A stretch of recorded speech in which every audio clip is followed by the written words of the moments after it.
स्वागत है इस खास व्याख्या में जहां हमारा लक्ष्य बिल्कुल साफ है, परीक्षा में अपने अंक पूरी तरह से पक्के करना। आज का विषय बेहद महत्वपूर्ण है क्योंकि हिंदी व्याकरण में संज्ञा के बाद जो सबसे जरूरी कड़ी आती है वह यही है। अगर इस विषय को ध्यान से समझ लिया तो परीक्षा में 2 अंक पूरी तरह से तय माने जा सकते हैं। तो चलिए पूरे जोश और लगन के साथ शुरू करते हैं और व्याकरण के इस महत्वपूर्ण हिस्से को आसान शब्दों में समझते हैं। लेकिन आगे बढ़ने से पहले एक रोचक सवाल पर विचार कीजिए। क्या भाषा में किसी एक ही नाम को बार बार दोहराना सुनने में अच्छा लगता है? अगर हमारी भाषा में ऐसी कोई व्यवस्था ना हो जहां नाम की जगह हम किसी दूसरे शब्द का प्रयोग कर सकें, तो सोचिए हमारी बातचीत कितनी अजीब और अटक अटक कर चलने वाली हो जाएगी, है ना? चलिए इसे एक उदाहरण से गहराई में समझते हैं। बाईं ओर लिखे इस वाक्य को देखिए। राम आया था और राम ने कहा कि राम पटना जाएगा। यह सुनकर ही थोड़ा अजीब लग रहा है ना, क्योंकि राम शब्द 3 बार आ चुका है। अब जरा दाईं ओर देखिए। राम आया था और उसने कहा कि मैं पटना जाऊंगा। अंतर साफ है। यहाँ भाषा का प्रवाह कितना सहज और स्वाभाविक हो गया है। यहाँ उसने और मैं जैसे शब्दों ने इस पूरी बात को कितना सुंदर बना दिया है। अब यह जो सुधार हुआ ना व्याकरण में, इसे ही तो सर्वनाम कहते हैं। चलिए इसकी परिभाषा को देखते हैं। संज्ञा अथवा नामों के बदले जिन शब्दों का प्रयोग किया जाता है वे सर्वनाम कहलाते हैं। अब इसका सरल मतलब समझते हैं। ऐसे शब्द जो किसी भी नाम यानी संज्ञा को हटाकर उसकी जगह बिल्कुल सटीक तरह से ले लें और वाक्य का अर्थ भी ना बदलने दें, वही सर्वनाम है, बिल्कुल एक सही विकल्प की तरह। और हाँ, आगे के नियम समझने से पहले इस प्रेरणादायक विचार को हमेशा ध्यान में रखना है। मंजिल पाना है तो दिल में लगन जरूरी है, सोचने से ज्यादा कोशिश करना जरूरी है। देखिए, सिर्फ सपने देख लेने से परीक्षा में 450 से अधिक अंक नहीं आते। उसके लिए लगातार कोशिश और मेहनत करनी पड़ती है। तो अपना पूरा ध्यान अभी इस पाठ पर बनाए रखिए। तो चलिए अब सीधे आते हैं मुख्य बिंदु पर।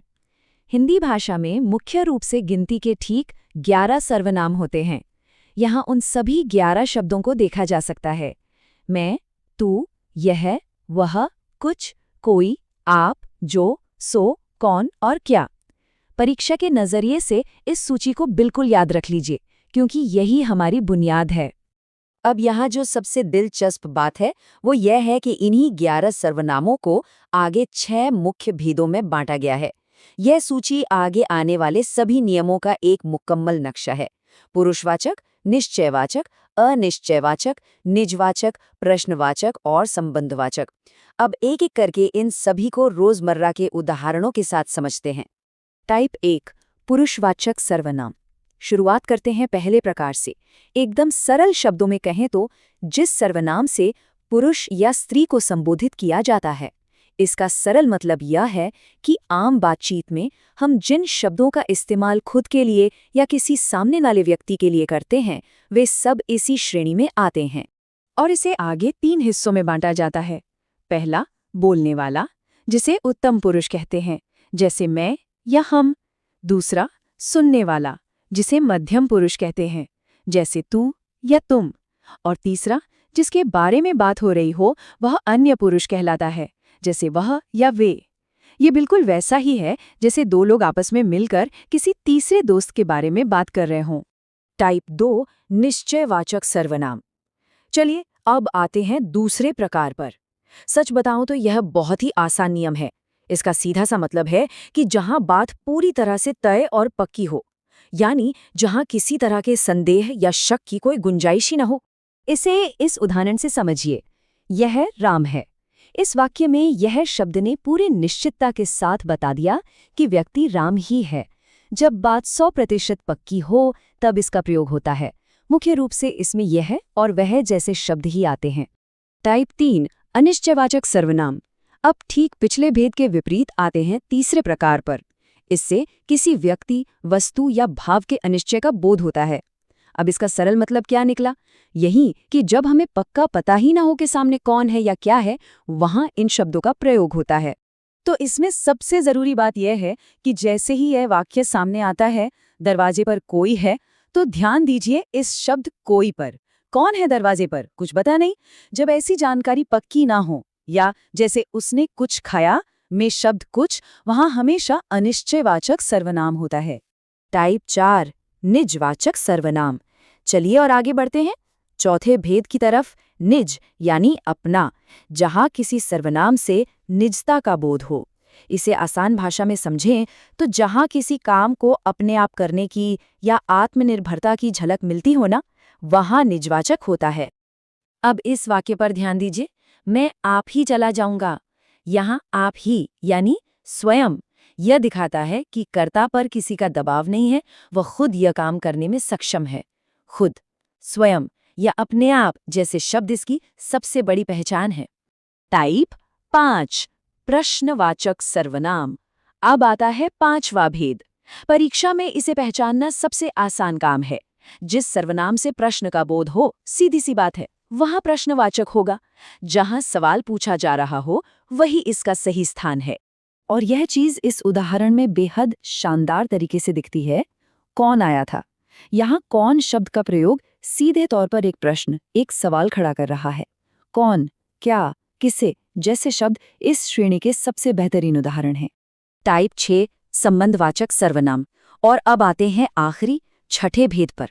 यह वह सर्वनाम है जिससे संज्ञा के साथ संबंध जोड़ा जाता है। सरल शब्दों में कहूं तो यह भाषा में एक पुल की तरह काम करता है, जो दो अलग अलग विचारों या वाक्यों को आपस में जोड़ता है। इसे इस उदाहरण में ध्यान से देखिए। जो जागेगा वह पाएगा। यहाँ जो और वह दोनों आपस में जुड़े हुए हैं, यानी जो क्रिया करेगा उसी को फल मिलेगा। यहाँ एक हिस्से का दूसरे हिस्से से सीधा संबंध बन रहा है। अक्सर परीक्षा में इसमें जो सो जैसा वैसा वाले शब्द एक साथ आते हैं। महत्वपूर्ण परीक्षा प्रश्न। तो यहाँ हमारे मुख्य 6 प्रकार पूरे होते हैं। लेकिन रुकिए, अभी परीक्षण बाकी है। पुराने परीक्षा प्रश्न पत्रों से हमने कुछ महत्वपूर्ण सवाल निकाले हैं ताकि पता चले कि जो नियम अभी समझे वे कितने मजबूत हुए हैं। चलिए एक तेजी भरा प्रश्नोत्तर अभ्यास करते हैं। पहला सवाल, भारत के राष्ट्रपति कौन हैं? यहाँ कौन शब्द आ गया, मतलब सवाल पूछा गया है, तो निश्चित रूप से ये प्रश्नवाचक हुआ। दूसरा सवाल, कुछ खा लो। क्या खाना है? पक्का नहीं पता। यहाँ कुछ का प्रयोग अनिश्चयवाचक दर्शाता है। तीसरा और सबसे उलझन भरा सवाल, यह मेरा छोटा भाई सौरभ है। अक्सर भाई शब्द देखकर लोग इसे संबंधवाचक समझ लेते हैं, लेकिन ध्यान दें, शुरुआत यह से हुई है और जानकारी 100% पक्की है, इसीलिए ये निश्चयवाचक सर्वनाम ही कहलाता है। ऐसे ही सवालों में अंक कटते हैं तो पूरी तरह सतर्क रहना है। तो इन सभी उदाहरणों के बाद क्या अब परीक्षा के वो 2 अंक पूरी तरह से पक्के हो चुके हैं? बिल्कुल।